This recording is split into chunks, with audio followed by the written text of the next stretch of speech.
ሰላም እንዴት ናችሁ? የዶክተር ታሪኩ ቻናል ቤተሰቦች ተመልሼ መጥቻለሁ። በዛሬው ቪዲዮ እንድንነጋገር የፈለኩት የሽንት ቧንቧ ኢንፌክሽን፣ በተደጋጋሚ የሽንት ቧንቧ ኢንፌክሽን የሚያጋጥማችሁ ሰዎች፣ በተለይ ደግሞ ሴቶች ይሄንን ቪዲዮ እንዳታሳልፉት፣ ወንዶችም ብትሆኑ፣ ምክንያቱም ወንዶች ላይ ደግሞ በጣም የጸና ሊሆን ስለሚችል። ለምንድነው የሽንት ቧንቧ ኢንፌክሽን በሴቶች ላይ በተደጋጋሚ የሚመጣው? የሽንት ቧንቧ ኢንፌክሽን ማለት ምን ማለት ነው? የሽንት ቧንቧ ኢንፌክሽንን በተደጋጋሚ እንዳይመጣ እንዴት መከላከል እንችላለንና ሕክምናውና ሌሎች መከላከያ ዘዴዎችን በጥልቀት ዳስሳለሁ። የሽንት ቧንቧ ኢንፌክሽን ማለት ብዙ ጊዜ ከኩላሊት ጀምሮ እስከ ሽንት መውጫ ድረስ ዩሬትራ የምንለው የሰውነታችን የሽንት ቧንቧ ቅርጽ አለ። ሽንት ተጣርቶ የሚመጣባቸው ቱቦዎች በሙሉ ኩላሊትን ጨምሮ እነዚህ ቦታዎች ላይ በተደጋጋሚ በተለይ ኢኮላይ የምንለው ባክቴሪያ፣ ሌሎችም ሊኖሩ ይችላሉ፣ ነገር ግን እስከ 90% የሚሆነው ይሄ ባክቴሪያ የሽንት ቧንቧ ኢንፌክሽን ያመጣል ወይም ቧንቧውን ያጠቃል። በዚህ ጊዜ የሽንት ቧንቧ ኢንፌክሽን ተፈጠረላል።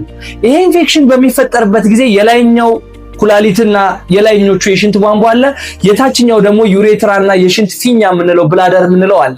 ስለዚህ ሁለቱም በሚፈጠሩበት ጊዜ ምልክቶቻቸው ይለያያሉ፣ ነገር ግን ሁለቱም የሽንት ቧንቧ ኢንፌክሽን ናቸው።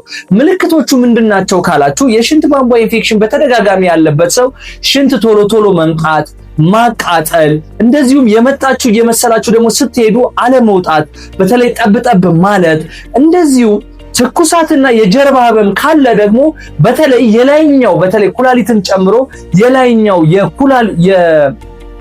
የላይኛው የሽንት ቧንቧ አካባቢ ያሉ ኢንፌክሽን ሊሆን ስለሚችል ችላ ማለት አይኖርባችሁም። ብዙ ጊዜ ሴቶች ላይ የሽንት ቧንቧ ኢንፌክሽን የተለመደ እንደሆነ ወይም እንደሚበዛ እናውቃለን። ለዚህ ደግሞ ምክንያቱ አጭር የሆነ የመጨረሻው የሽንት ቱቦ ዩሬትራ የምንለው ሴቶች ላይ ስላለ ነው።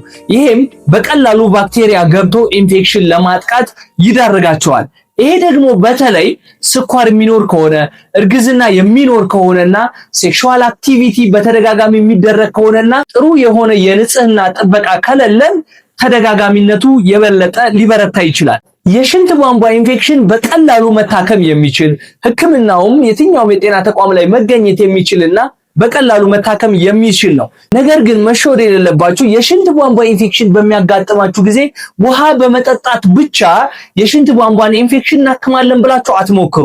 ኢንፌክሽኑ ካለና ከተፈጠረ የሕክምና ተቋም ሄዳችሁ መድኃኒት መውሰድ ያስፈልጋል። ከዛ በኋላ ግን ድጋሚ እንዳይመጣ ወይም ከመያዛችሁ በፊት ግን አዎ መከላከያ ዘዴዎች አሉ። ከነዚህ ውስጥም ደግሞ የተወሰኑትን ለመጥቀስ ያክል በቂ የሆነ ውሃ በቀን ውስጥ ከ2 እስከ 3 ሊትር መጠጣት። ውሃ መጠጣት ብቻውን ግን በቂ ስላልሆነ በተለይ ግንኙነት በምታደርጉበት ጊዜ ወዲያውኑ መታጠብ፣ እንደዚሁም ሃይጂን ወይም ደግሞ አይነ ምድር ሽንት ቤት በምትወጡበት ጊዜ ወደፊት ለፊት ሳይሆን ወደኋላ መጥረግ፣ ስኳር ካለ ስኳርን በደንብ መቆጣጠር።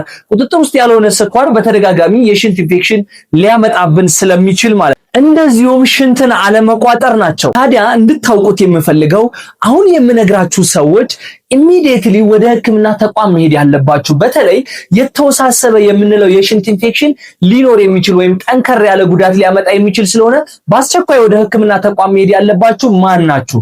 ሁሉም መሄድ አለበት፣ ሕክምናው ቀለል ቢልም ብለናል። ነገር ግን በአስቸኳይ መሄድ ያለበት ማን ነው ካላችሁ፣ አንደኛ እርግዝና ላይ የሽንት ኢንፌክሽን ከተፈጠረ፣ ሁለተኛ ስኳር ያለበት ሰው ከሆናችሁ፣ እድሜያችሁ ገፋ ያለ ከሆናችሁ ወንድም ሆነ ሴት፣ ወንድ ልጅ የትኛውም እድሜ ላይ የሽንት ኢንፌክሽን ካጋጠመ እና ትኩሳት ወይም የጀርባ ህመም ያለው አይነት የሽንት ኢንፌክሽን ከሆነ ወደ ሕክምና ተቋም በአስቸኳይ መሄድ ያስፈልጋቸዋል። ለዛሬ ያለኝ ይሄንን ይመስላል። በቀጣይ እንድሰራላችሁ የምትፈልጉት ጉዳይ ካለ ኮሜንት ላይ አስቀምጡልኝ። ይሄንን ቪዲዮ ላይክ እና ሼር በማድረግ ለብዙዎች እንዲደርስ አድርጉልኝ። የኔ ቤተሰብ ካልሆናችሁ ቻናሌን ሰብስክራይብ ማድረግ እንዳይረሳ። እስከዛው ቸር ቆዩ።